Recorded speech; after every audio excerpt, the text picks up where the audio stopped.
Following this, Sam and Ted send 2 Bitcoins to Jack. A new block is created for each of these transactions. These blocks hold the transaction details as well as how many Bitcoins Sam, Ted, and Jack have in reserve. These blocks are linked to each other, as each of them takes reference from the previous one for the number of Bitcoins each friend owns. This chain of records, or blocks, is called a ledger, and this ledger is shared among all the friends, which acts as a public distributed ledger. This forms the basis of blockchain.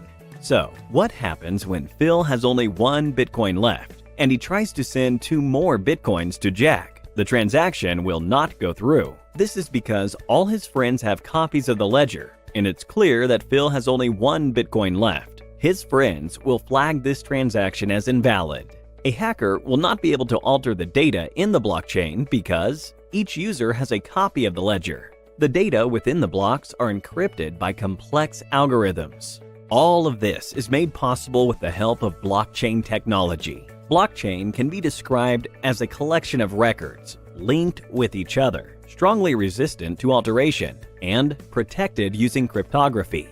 Now, let's have a closer look at the Bitcoin transaction between Jack and Phil and find out how it works. Every user in the Bitcoin network has 2 keys, a public key and a private key. The public key is an address that everyone in the network knows of, like an email address of a user.